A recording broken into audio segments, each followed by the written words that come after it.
Today we're taking a look at these NCAAF matches, which are happening on Friday, November 11, 2022, and giving you match breakdowns, betting tips and predictions in general on these games. Welcome back to High Stakes, let's get straight into it. Also, don't forget to subscribe and push that notification bell to get notified as soon as we release these sport prediction videos, and if you would like more betting tips and predictions, then check out our Patreon in the link down below. Our new Patreon is a way for us to help you improve your chances of making more money. Multiple plans are available for each and every one of you. By becoming a member of the High Stakes Patreon, you will have access to our best team picks, total picks, parlay picks and much more. Stop wasting hours of your time searching for bad betting predictions that ends up costing you a lot of time and money. Join the High Stakes Patreon now and get the best betting picks. San Diego State vs BYU. BYU had their issues in the season opener as they were less than inspiring in their win over Idaho State. The Cougars looked lost for long stretches, and that was against a team that was a doormat last season.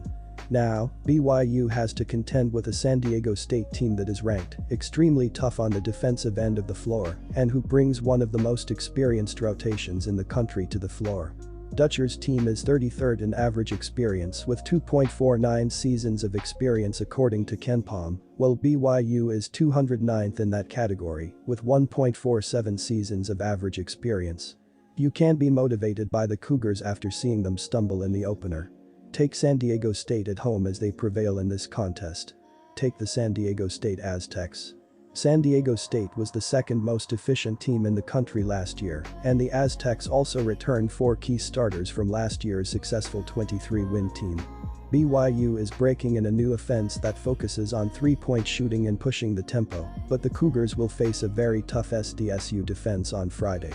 BYU isn't returning any starters who averaged over 10 points a game, and the Cougars also struggled offensively in the season opener against small Idaho State.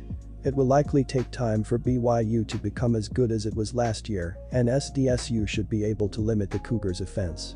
Take the under, 136.5. Oregon vs UC Irvine.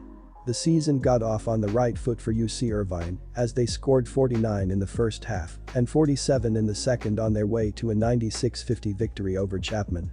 The Anteaters held the visitors to just 29.6% shooting total, including only 26.1% in the first half. 5 players scored in double digits, led by Dawson Baker and Devin Tellis, who each scored 14. The Ducks held Florida A&M to 37.5% shooting, including 3-18 from three-point range in an 80-45 victory. The Ducks played smothering defense, holding the visitors to just 48 shots and only committing 12 personal fouls in the contest. No line was provided for this contest at the time this analysis was written.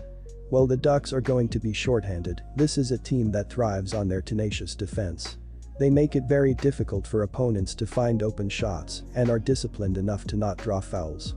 That will help them to take control this game early and roll to victory. However, this still should be an exciting contest. The Anteaters are no pushover, as they should be one of the contenders in the very competitive West Coast Conference.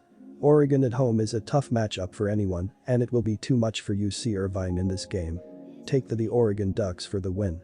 Tillis is a solid shooter and transfer from UNLV, and the 14 points in the opener was a good sign for him after coming off sitting out last season with an injury.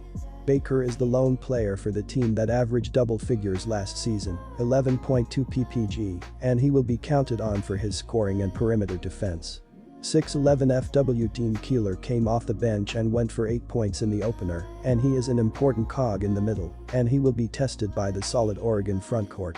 While the Anteaters were a solid home team last season, 9-1, they were under .500 on the road, 6-7. UC did not face Oregon last season, but they did play USC from the Pac-12 early in the season and gave the Trojans a fight, only losing by 5 points. Dante dealt with injuries last season where he averaged 8.1 ppg and 6.4 rpg, and the big man may be poised for a big season if he can stay healthy. Will Richardson was second-team Pac-12 last season, and he had 11 points and 5 boards in the season opener.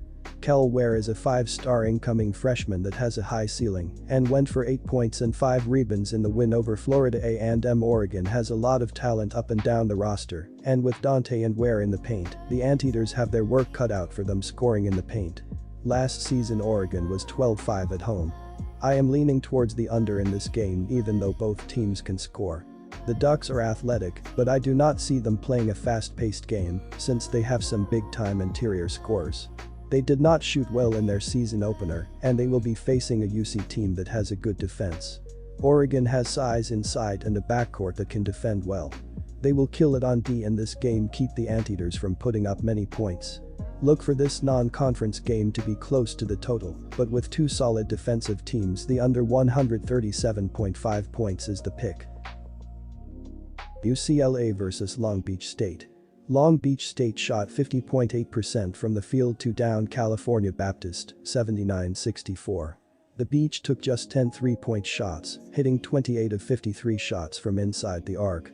The defense was solid as well, holding their opponent to 32.3% shooting, including 22.9% from 3-point range. It was a big victory for head coach Dan Monson, who has turned around a program and made LBSU one of the powerhouses of the Big West Conference. That includes 7 top 3 finishes and a trip to the NCAA tournament. It was an impressive defensive effort for UCLA in their opening victory, as the number 8 team in the nation knocked off Sacramento State, 76-50. UCLA held their opponent to 34.5% shooting, including just 2-18 from 3-point range. 5 different players scored in double digits for UCLA, including Jalen Clark, who had 17.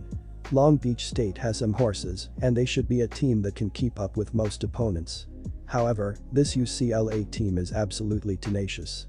The team has great size with 3 players coming in at 6'10", which should make it difficult for the Beach to have any type of penetrating game.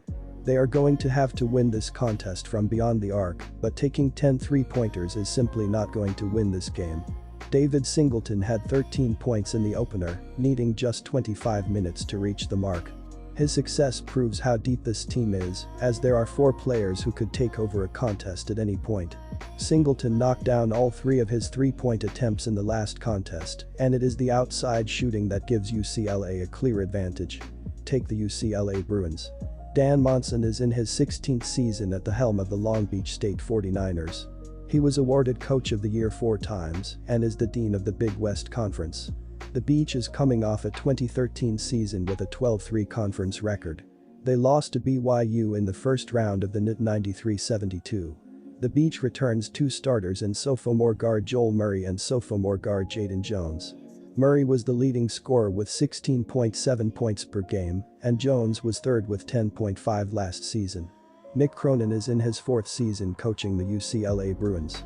UCLA was 27-8 last season with a 15-5 PAC-12 record.